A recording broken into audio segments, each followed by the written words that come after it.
नमस्कार दोस्तों, स्वागत है आपका आज की बड़ी खबर में। आज तारीख है 28 नवंबर 2025, दिन शुक्रवार। लेकर आए हैं हम मध्य प्रदेश से जुड़ी वो सबसे बड़ी सुर्खियां जो आपके लिए जानना बेहद जरूरी है। मध्य प्रदेश की बड़ी खबर। उज्जैन में आकाशवाणी केंद्र का विधिवत लोकार्पण हुआ। सीएम मोहन ने कहा कि पीएम मोदी के आशीर्वाद से ये केंद्र बड़ी उपलब्धि है। ये स्थानीय कलाकारों और सांस्कृतिक गतिविधियों को बढ़ावा देगा। नया केंद्र FM 102.5 मेगाहर्ट्ज पर प्रसारण करेगा। खंडवा में एक BLO ने अंधेरे में टॉर्च की रोशनी में फॉर्म भरे। जिला प्रशासन ने बाद में प्राथमिक स्वास्थ्य केंद्र में बिजली की व्यवस्था कराई। BLO और उनकी 2 साथियों ने वोटर लिस्ट में नाम ढूंढने में मदद की।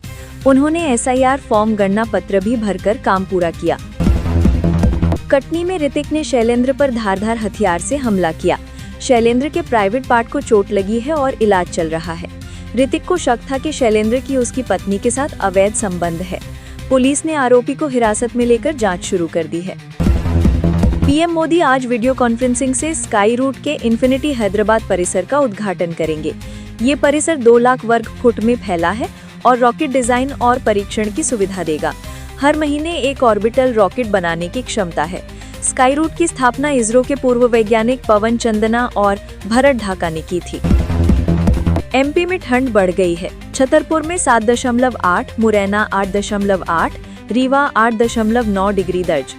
दतिया चित्रकूट में 9.6 और खजुराहो 9.8 डिग्री पारा रहा। IMD के अनुसार दक्षिण में लो प्रेशर एरिया सक्रिय, बादल छाए हुए हैं। अगले 5 दिन शीतल लहर नहीं, लेकिन 24 घंटे में तापमान गिरने की संभावना। सीहोर की VIT यूनिवर्सिटी ने 8 दिसंबर तक अवकाश घोषित किया। छात्रों ने हॉस्टल खाली करने के निर्देश पर विरोध जताया। करीब 4000 छात्र भोजन पानी की खराब गुणवत्ता पर नाराज होकर जमा हुए। इन्होंने बस और गाड़ियों को आग के हवाले कर दिया था। MP विधानसभा का शीतकालीन सत्र 1 से 5 दिसंबर तक चलेगा। सुरक्षा के लिए विधानसभा भवन से 5 किलोमीटर के दायरे में धारा 163 लागू की गई। इस दौरान कोई जुलूस, धरना या प्रदर्शन नहीं होगा। उल्लंघन करने वालों के खिलाफ सख्त कार्रवाई की जाएगी। सीएम मोहन श्योपुर दौरे पर किसानों को राहत देंगे। बारिश से बर्बाद फसलों का मुआवजा वितरित किया जाएगा। 3 लाख से ज्यादा किसानों के खातों में 238 करोड़ रुपए ट्रांसफर होंगे। कार्यक्रम में विधानसभा अध्यक्ष नरेंद्र सिंह तोमर भी मौजूद रहेंगे। MP के दामजीपुरा गांव में बिजली विभाग ने बिल भेज दिया। गांव में न तार लगे हैं और न खंभे, बिजली सप्लाई नहीं है। ग्रामीण कई सालों से बिजली का इंतजार कर रहे हैं। बिल देखकर लोग हैरान हैं और कार्रवाई की मांग कर रहे हैं। महाकाल मंदिर में नए साल की तैयारियां शुरू हो गई हैं। 25 दिसंबर से 5 जनवरी तक लगभग 10 लाख भक्त दर्शन करेंगे। भस्म आरती की ऑनलाइन बुकिंग ब्लॉक कर दी गई है। दर्शनार्थियों को कर्कराज पार्किंग से मंदिर तक प्रवेश मिलेगा। MP के खंडवा में लव जिहाद के आरोपी अरबाज के घर बुलडोजर कार्रवाई हुई। अरबाज ने युवती को ब्लैकमेल कर धर्म परिवर्तन का दबाव डाला था। युवती ने जहर खाकर आत्महत्या कर ली थी। आरोपी फिलहाल जेल में बंद है। कार्रवाई के दौरान भारी पुलिस बल तैनात किया गया। पूर्व CM कमलनाथ ने कहा कि 22 दिनों में 7 राज्यों में 25 BLO की मौत हुई। MP में सबसे ज्यादा 9 मौतें हुई। कमलनाथ ने सरकार की लापरवाही और संवेदनहीनता को दोषी ठहराया। BLO को सुरक्षा, संसाधन और स्वास्थ्य सुविधा नहीं दी गई। उन्होंने पूछा, इन मौतों की जिम्मेदारी कौन लेगा? दिल्ली में प्रदर्शन खतरनाक स्तर पर पहुंच गया है। CGI सूर्यकांत ने कहा कि SC 1 दिसंबर से प्रदूषण पर नियमित सुनवाई करेगा। प्रदूषण के पीछे कोई एक कारण नहीं है। सुप्रीम कोर्ट सभी कारणों की पहचान करेगा। उचित समाधान निकालने का प्रयास किया जाएगा। सीएम मोहन ने VIT यूनिवर्सिटी मामले में संज्ञान लिया। सीहोर मंत्री कृष्णा गौर को परिसर द्वारा कर स्थिति देखने के निर्देश दिए।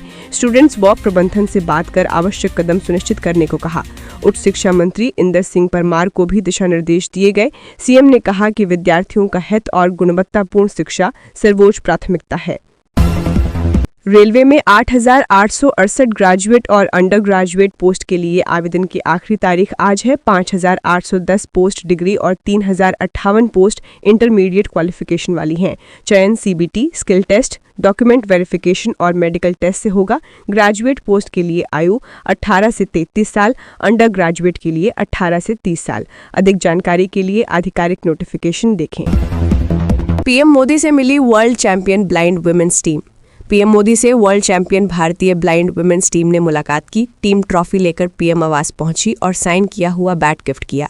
पीएम ने सभी खिलाड़ियों को लड्डू खिलाकर सम्मानित किया। भारत ने 23 नवंबर को पहला blind women's T20 world cup जीता था।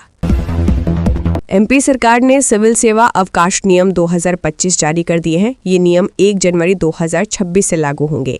महिला कर्मचारियों को अब पहले 365 दिन 100% वेतन और अगले 365 दिन 80% वेतन मिलेगा। संतान दत्तक या सरोगेसी से हो तो भी अवकाश का लाभ मिलेगा। कर्मचारियों को हर साल 30 दिन अर्जित अवकाश दिया जाएगा।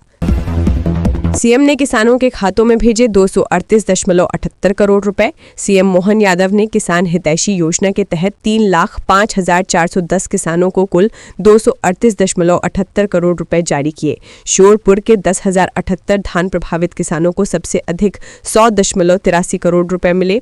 हरदा के 95,989 किसानों को सोयाबीन क्षति पर 71.52 करोड़ रुपए और विदिशा के 51,830 किसानों को 29.15 करोड़ रुपए का भुगतान हुआ। नर्मदापुरम को 19.84 करोड़ रुपए, धार को 10.31 करोड़ रुपए और खंडवा को 7.13 करोड़ रुपए की राशि दी गई।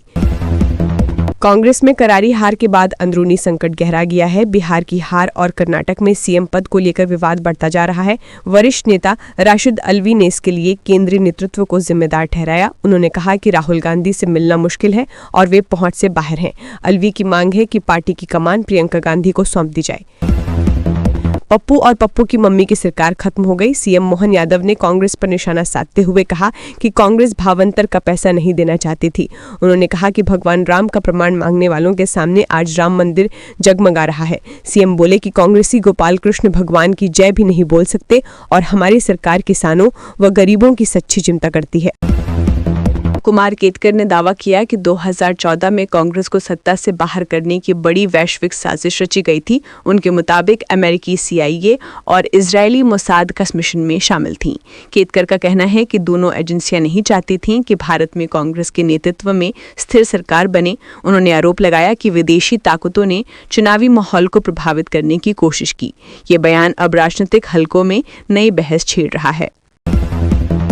एमपी विधानसभा का शीतकालीन सत्र 1 दिसंबर से शुरू होगा। सत्र से पहले कांग्रेस ने 30 नवंबर को भोपाल में विधायक दल की बैठक बुलाई है। नेता प्रतिपक्ष उमंग सिंघार शाम 7:30 बजे विधायकों से रणनीति पर चर्चा करेंगे। इस सत्र में 4 बैठकें होंगी और अनुपूरक बजट समेत 4 विधेयक लाए जा सकते हैं। बॉलीवुड के हीमैन धर्मेंद्र के निधन के 2 दिन बाद मुंबई के ताज लैंड्स एंड में प्रार्थना सभा आयोजित हुई। अमिताभ बच्चन, शाहरुख खान, सलमान, आमिर और रेखा सहित कई दिग्गज सितारों ने पहुंचकर श्रद्धांजलि दी। कलाकारों ने धर्मेंद्र से जुड़ी पुरानी यादें साझा की और भावुक हुए। प्रार्थना के बाद आमिर खान ने कहा कि वो अक्सर धर्मेंद्र के साथ बैठते थे और खुद को भाग्यशाली मानते हैं।